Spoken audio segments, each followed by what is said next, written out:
નમસ્કાર દર્શક મિત્રો, ઈરાન સામે અમેરિકા અને ઇઝરાયેલે આદરેલું યુદ્ધ હવે અત્યંત ખતરનાક ટર્ન લઈ રહ્યું છે અને આજે જે ઘટનાક્રમ બની છે એ ઘટનાક્રમ જોતા એવું લાગે છે કે હવે આ યુદ્ધ દુનિયા આખીને દજાડશે. એટલું જ નહીં, ક્રૂડ ઓઇલના ભાવો જે છે એ ભડકે બળશે અને એને કારણે વૈશ્વિક અર્થતંત્ર પર એની ભયંકર માઠી અસર થશે. આજે મોડી રાત્રે જ્યારે આ વિડીયો બનાવી રહ્યો છું ત્યારે ઘટનાક્રમ એવો થયો છે કે ઈરાન પર આજે ઇઝરાયેલે જે એનું સૌથી મોટું, માત્ર ઈરાનનું નહીં વિશ્વનું સૌથી મોટું જે ગેસ ક્ષેત્ર હતું એના પર આજે ઇઝરાયેલે હુમલો કર્યો. એને સાઉથ પાર્સ ગેસ ફિલ્ડ કહેવામાં આવે છે. 730 મિલિયન ક્યુબિક મીટર નું આ ગેસ ફિલ્ડ છે અને આ ગેસ ફિલ્ડ પર ઇઝરાયેલે જેવો હુમલો કર્યો એ સાથે જ ઇઝરાયેલનો વિરોધ સાઉદી અરેબિયા અને કતારે કર્યો, કારણ કે આ ગેસ ફિલ્ડમાં કતાર ભાગીદાર છે અને સાઉદી અરેબિયાએ તરત જ દહેશત વ્યક્ત કરી કે હવે ઈરાન જો વળતો હુમલો અમારા પર કરશે તો અમારી શું હાલત થશે. અને ઈરાને ખરેખર એ જ કર્યું. ઈરાને માત્ર 1 કલાકની અંદર કહ્યું કે તમે હવે અમારા ગેસ ક્ષેત્ર પર હુમલો કર્યો છે. અગાઉ તમે 2 દિવસ પહેલા ખર્ગ આઇલેન્ડ પર જે હુમલો કર્યો હતો એ અમારા ઓઇલ ફિલ્ડ પર હુમલો કર્યો છે અને એનું અમે સબક શીખવાડીશું. અને ઈરાને તરત જ 1 કલાકની અંદર વોર્નિંગ આપી કે સાઉદી અરેબિયાની, યુનાઇટેડ અરબ અમીરાતની અને કતારની કુલ 5 રિફાઇનરીઓ અને પેટ્રોકેમિકલ કોમ્પ્લેક્સ પર અમે હુમલો કરવા જઈ રહ્યા છીએ અને ત્યાંથી નાગરિકો ની જાનમાલની સુરક્ષા માટે સૌને તાત્કાલિક ઇવેક્યુએશન એટલે કે સ્થળાંતર કરવા માટે એને ધમકી આપી એમ પણ કહી શકાય. અને માત્ર 2 જ કલાકમાં ઈરાને કતારની રાસ લાફાન રિફાઇનરી જે છે એની પર ભયંકર મિસાઇલ મારો કરીને એની પર પણ હુમલો કર્યા છે. અને સાઉદી અરેબિયા છે ત્યાં પણ રિફાઇનરી પર અને એના પેટ્રોકેમિકલ કોમ્પ્લેક્સ પર હુમલો કર્યા છે. અલબત્ત સાઉદી અરેબિયામાંથી હજુ આ વિડીયો બનાવી છે ત્યાં સુધી વિગત આવતી નથી, પરંતુ કતારની જે રાસ લાફાન રિફાઇનરી જે છે એ વિશ્વની 4થી સૌથી મોટી રિફાઇનરી જે એલએનજી અને એલપીજી ગેસનું ઉત્પાદન જ્યાંથી થાય છે એ રિફાઇનરી છે. અને ભારત ત્યાંથી 50%થી વધુ જથ્થો ભારત માત્ર આ એક રિફાઇનરીમાંથી લઈ રહ્યું છે. અને એ રિફાઇનરી પર જે હુમલો કર્યો એના કારણે મોડી રાત્રે ક્રૂડ ઓઇલ જે છે 109 ને આંબી ગયું. સોના અને ચાંદીમાં 2.5% થી 4-4.5% જેટલું ગાબડું પડ્યું છે. ભારતીય રૂપિયો તો આજે ઘસાઈને 92 રૂપિયા અને 65 પૈસા સૌથી તળિયે પહોંચી જ ગયો છે. પરંતુ અમેરિકાના શેર બજાર ડાઉ જોન્સ છે, નાસ્ડેક છે, સ્ટેન્ડર્ડ એન્ડ પુઅર છે, એટલું જ નહીં યુરોપ અને યુકેના બજારો પણ લગભગ 1 થી 2% જેટલા ડાઉન થયા હતા. ટૂંકમાં આ જે ઘટનાક્રમ બન્યો એની અસર જે છે નકારાત્મક રીતે વૈશ્વિક બજારો પર પણ જોવા મળી છે. હવે આજના દિવસમાં બીજી જે એક ઘટના બની એ ઘટના એ બની, ઈરાનના લશ્કરી કમાન સંભાળતા અલી લારેજાનીની હત્યાની શાહી ચુકાઈ નથી, એમની અંતિમ વિધિ થઈ નથી. ત્યાં ઇઝરાયેલે આજે બીજા એક હુમલા કર્યા બાદ એવી જાહેરાત કરી કે ઈરાનના ઇન્ટેલિજન્સ મિનિસ્ટર એટલે કે ગુપ્તચર વિભાગના મંત્રી ઇસ્માઇલ ખતીબની હત્યા કરવામાં આવી છે. અને ઈરાને આ બંને ઘટનાનો સ્વીકાર કર્યો પણ કહ્યું કે ઈરાન પર આ અત્યંત કાયરતાપૂર્ણ હુમલો ઇઝરાયેલે કર્યો છે અને એની બરાબરની સજા અમે હવે ઇઝરાયેલને આપશું. અને એટલે જ ઈરાને ગણતરીના કલાકોમાં ઇઝરાયેલ પર વિશ્વમાં સૌથી ખતરનાક મનાતો બલકે પ્રતિબંધિત ક્લસ્ટર બોમ્બ છોડ્યો અને ઈરાનને ઇઝરાયલ પર સંખ્યાબંધ મિસાઇલોથી હુમલા કર્યા. એટલું જ નહીં, લેબેનોનથી હિઝબુલ્લાહે પણ એમના પર હુમલા કર્યા. આ તમામ મુદ્દાની ચર્ચા આજે આપણે કરીશું ફોકલ પોઈન્ટ બાય અજય ઉમટમાં. પરંતુ એ પહેલાં મારી આપ સૌને વિનંતી છે કે જો તમને ફોકલ પોઈન્ટ બાય અજય ઉમટનો આ એપિસોડ ગમે તો મહેરબાની કરીને એને લાઇક કરજો, શેર કરજો, સબસ્ક્રાઈબ કરજો. અને હા, વિના મૂલ્યે પેલું બેલ આઇકોનનું બટન દબાવવાનું ભૂલતા નહીં, જેથી તમને અમારા નવા નોટિફિકેશન્સ મળતા રહે. તો ધન્યવાદ.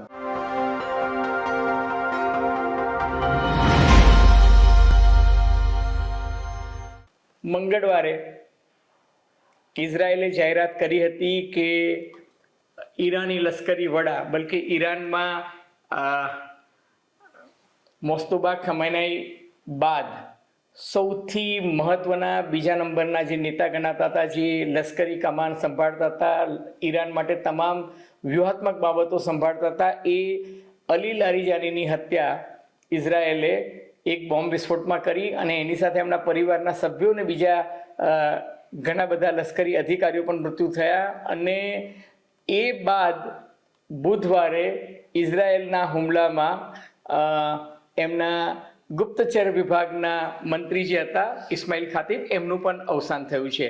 હવે ઈરાને આ ઘટનાક્રમનો બદલો લેવા માટે ઇઝરાયેલ પર ખતરનાક પ્રતિબંધિત ગણાતા ક્લસ્ટર બોમ્બ જે છે એનાથી હુમલા કર્યા. અને આ હુમલા જે છે એ તેલ અવીવ ઉપરાંત મધ્ય ઇઝરાયેલના ઘણા બધા શહેરો પર પણ કર્યા છે. અલબત્ત આ યુદ્ધના સમયમાં કોઈ અમુક બાબતોની ખરાઈ કરતું નથી, અમુક બાબતોની પુષ્ટિ પણ કરતું નથી, પરંતુ સોશિયલ મીડિયા ઉપરાંત જે ત્યાંની જે મહત્વની ચેનલો પરથી જે આકલન મળી રહ્યું છે એ જોતાં એવું લાગે છે કે સત્તાવાર રીતે ઇઝરાયેલે પુષ્ટિ કરી છે કે 2 વ્યક્તિઓના મોત થયા છે, પરંતુ કદાચ ખાના ખરાબી વધારે થઈ હશે, કારણ કે જે ફૂટેજ મળી રહ્યા છે એ ફૂટેજ પરથી લાગી રહ્યું છે કે ઇઝરાયેલના અનેક શહેરોમાં શોપિંગ મોલ, કોમ્પ્લેક્સ, કાર એ બધું ઘણું બધું ધ્વસ્ત થઈ ગયું હોય એવું લાગે છે. હવે આ ક્લસ્ટર બોમ્બ જે છે એ ખતરનાક એટલા માટે છે કે એક ક્લસ્ટર બોમ્બ છોડો એમાંથી અનેકવિધ ક્લસ્ટર બોમ્બની જે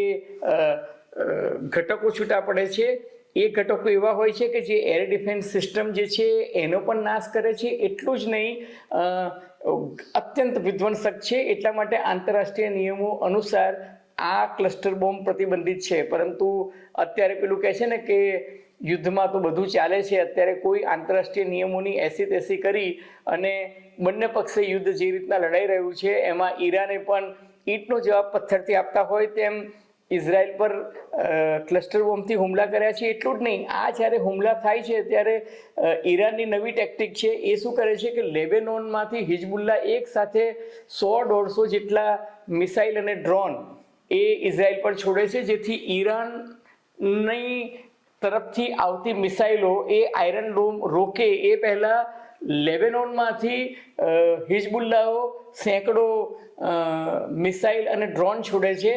એટલે જ્યારે આ પ્રકારની મિસાઇલ આવે છે, દાખલા તરીકે જે સૈજિલ મિસાઇલ છે કે જે ભયંકર મારક ક્ષમતા 2000 કિલોમીટર સુધીની મારક ક્ષમતા ધરાવતી મિસાઇલ છે. એટલું જ નહીં, એ પોતાનો ફ્લાઇટ પાથ જે છે એ ચાતરી શકે છે અને ધર્યું નિશાન પાર પડે છે. અને એની ક્ષમતા પણ એવી છે કે એ લગભગ 750 કિલો જેટલા વિસ્ફોટક દ્રવ્યો પોતાની સાથે લઈ જઈ શકે છે. એટલે આ પ્રકારની મિસાઇલનો ઉપયોગ અને ક્લસ્ટર બોમ્બનો ઉપયોગ આજે ઇઝરાયલ પર ઈરાને કર્યો. તો ઇઝરાયલે પછી એના વળતા જવાબમાં ઈરાનની અંદર એની ગેસ ક્ષેત્રો હતા ત્યાં, ઓઇલ ક્ષેત્રો અને ન્યુક્લિયર સાઇટ્સ પર નિશાન બનાવ્યા.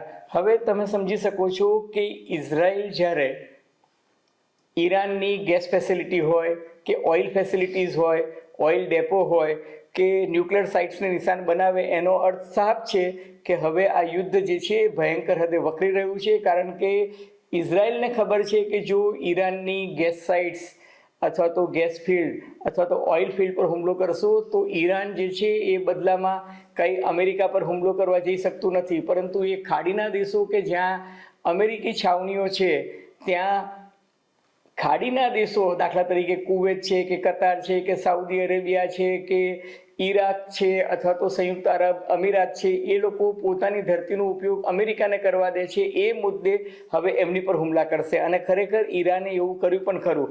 આજે ઇઝરાયેલે, મેં તમને અગાઉ જણાવ્યું તેમ, સાઉથ પાર્સ પર તો હુમલો કર્યો જ, પરંતુ સાથોસાથ બુશેરમાં જે એક ન્યુક્લિયર પ્લાન્ટ હતો, હવે આ ન્યુક્લિયર પ્લાન્ટ જે છે એની સાર સંભાળ રખરખાવ જે છે એ રશિયન ગવર્મેન્ટ કરે છે. અને રશિયન યુરેનિયમ એનરિચ પ્લાન્ટ જે છે એ એનાથી આ પ્રોજેક્ટ જે ચાલે છે ત્યાં આગળ હુમલો કર્યો. અલબત્ત ત્યાં કોઈ જાનહાનિ થઈ નથી, પરંતુ ઇઝરાયેલે એવો સ્પષ્ટ સંકેત આપ્યો કે અમે ધારીએ તો તમારા ગેસ ફિલ્ડ પર, તમારા ઓઇલ ફિલ્ડ પર અથવા તો તમારી ન્યુક્લિયર સાઇટ્સ પર હુમલો કરી શકીએ છીએ. અને એટલે જ ઈરાને પણ વળતો હુમલો કરી અને ઇઝરાયેલને અને અમેરિકાને સંદેશ આપ્યો કે અમે પણ ઈચ્છીએ તો ખાડીના દેશોમાં હુમલો કરી શકીએ છીએ, જેના કારણે વિશ્વમાં એક એનર્જી ક્રાઇસિસ આવે. અને એ એનર્જી ક્રાઇસિસ જે છે એ ગણતરીના કલાકોમાં જોવા મળી. મેં તમને અગાઉ કહ્યું તેમ શરૂઆતમાં જ કે ક્રૂડના ભાવોમાં એકદમ ઉછાળો આવ્યો.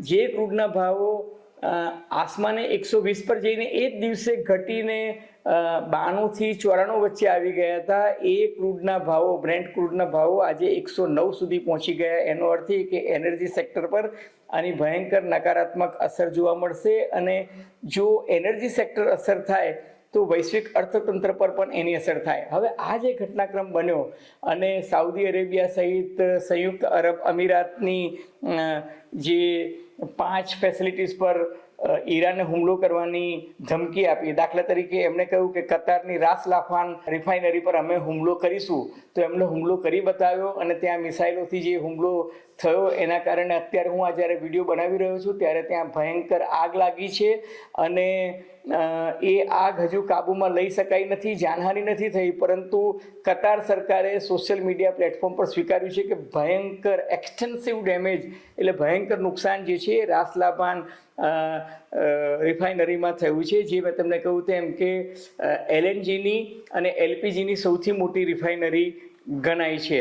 હવે આ જે નુકસાન થયું એ સાથોસાથ ઈરાને જે ધમકી આપી છે એમાં સાઉદી અરેબિયાની સામરેફ રિફાઇનરી છે એની પર પણ હુમલો કર્યો છે. અલબત્ત સાઉદી અરેબિયા હજુ સ્વીકારતું નથી કે હુમલામાં ખરેખર કેટલું નુકસાન થયું, પરંતુ મધ્ય એશિયાની ચેનલો એવું કહે છે કે 2 ભયંકર વિસ્ફોટક ધડાકાઓ સાઉદી અરેબિયાની આ સામરેફ રિફાઇનરી પાસે થયા હતા.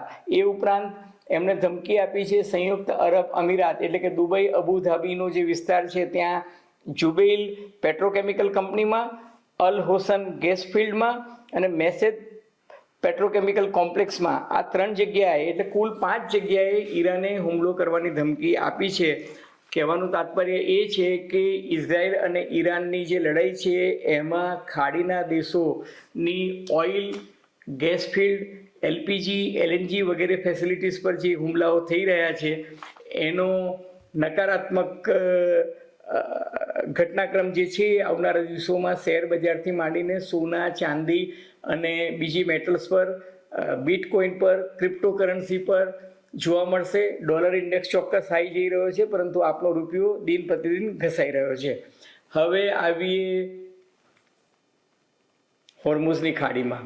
હોર્મુઝની ખાડીમાં ડોનાલ્ડ ટ્રમ્પે હાથ અદ્ધર કરી દીધા છે. એને કહ્યું કે અમે હોર્મુઝની ખાડીમાંથી અમેરિકા 1% પણ ક્રૂડ ઓઇલ લેતું નથી.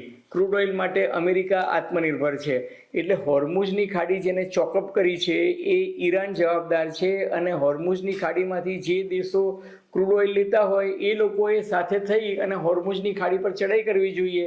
જો આ દેશો ભેગા થઈને હોર્મુઝની ખાડી પર ચડાઈ કરે તો અમેરિકા એર એટેક કરવા તૈયાર છે. કહેવાનો અર્થ એ છે કે ડોનાલ્ડ ટ્રમ્પ હવે આ જવાબદારીમાંથી છટકીને એવું કહેવા માંગે છે કે અમે એર એટેક કરી અને સુરક્ષા કવચ આપીએ, પણ બાકીના દેશો છે, દાખલા તરીકે યુરોપના દેશો છે, યુરોપિયન યુનિયન છે, નાટો છે, ફ્રાન્સ છે, જર્મની છે, યુકે છે, ઓસ્ટ્રેલિયા છે અને ચીન. ડોનાલ્ડ ટ્રમ્પે તો એવું પણ કહ્યું કે ચીન 90% ક્રૂડ ઓઇલ અહીંથી ખરીદે છે, તો ચીન આવે આ ખોલાવવા માટે. ટૂંકમાં ડોનાલ્ડ ટ્રમ્પે એવું સ્પષ્ટ કરી દીધું છે કે હોર્મુઝની ખાડી ખોલવાની જવાબદારી અમારી નથી. દરમિયાનમાં હોર્મુઝની ખાડી પર ઈરાને પોતાનો સકંજો બરાબરનો કસી રાખ્યો છે. એટલું જ નહીં, ફ્યુજેરા જે એક સાઉદી અરેબિયાથી આ બાજુ જઈએ તો સંયુક્ત અરબ અમીરાત પાસેનું જે એક પોર્ટ છે ત્યાં અમેરિકી વહાણ ત્યાંથી પસાર થતું હતું. એની પર ઈરાને ચોક્કસ મિસાઇલ પ્રહાર કરી અને મેસેજ આપ્યો છે કે અમારી રેન્જમાં જો અમેરિકી વહાણ દેખાશે તો અમે એના પર પણ હુમલો કરીશું. હવે આ યુદ્ધમાં આજે 19મા દિવસે સ્પષ્ટ શબ્દોમાં કહું તો ઉડીને આંખે વળગે એવી હકીકત એ જોવા મળી રહી છે કે ખાડીના યુદ્ધમાં અમેરિકા સામે રશિયા અને ચીન પરોક્ષ રીતે મદદ કરી રહ્યા છે ઈરાનને, અને ઈરાનને નોર્થ કોરિયાએ પણ મદદની ઓફર કરી છે. દાખલા તરીકે ચીન જે છે એને બેદુ 3 એક જેને કહી શકાય ને કે જેમ જીપીએસ સિસ્ટમ હોય છે એવી જ સેટેલાઇટ સિસ્ટમ જે છે એ ઈરાનને આપી છે. અને એને કારણે ઈરાન જે છે એકદમ પ્રિસિઝન એટલે કે ચોકસાઈ સાથે ઇઝરાયલ પર હુમલા કરી શકે છે, ખાડીના દેશો પર હુમલા કરી શકે છે. સાથોસાથ એવું કહેવાય છે કે ચાઇનીઝ ફાઇટર જેટ લગભગ 18 થી 20 આપ્યા છે જે 66 ટન જેટલી વિસ્ફોટક સામગ્રી લઈ અને દુશ્મન દેશ પર હુમલો કરી શકે છે. એટલું જ નહીં, ચીને માનવીય સહાય પણ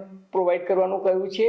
અને ચીનના જે જહાજો હોર્મુઝની ખાડીમાંથી પસાર થાય છે ત્યારે જે ખાલી જહાજો આવે છે એમાં મિસાઇલ ફ્યુઅલ આવી રહ્યો હોવાનો પણ આક્ષેપ કેટલાક દેશો કરી રહ્યા છે. અલબત્ત મેં તમને કહ્યું તેમ યુદ્ધના સમયે કોઈ સાચું ખોટું હોવાની પુષ્ટિ કરતું નથી. સાથોસાથ રશિયા જે છે એ રશિયા સેટેલાઇટ ઇમેજરી, પિક્ચર્સ અને ડ્રોન ટેકનોલોજી અને ડ્રોન ટેક્ટિક્સથી સતત મદદ કરી રહ્યું છે ઈરાનની, જેથી કરીને ઈરાનને ક્યાં ક્યાં શું હુમલાઓ થઈ રહ્યા છે એની આગોતરા માહિતી પણ મળે છે. અને એક ગુપ્તચર વિભાગને જે મળવી જોઈએ એ જોઈતી માહિતી પણ મળે છે. સાથોસાથ રશિયા જે છે એ ખાડીના દેશોના નેતાઓ સાથે પણ અત્યારે મંત્રણા કરી રહ્યું છે.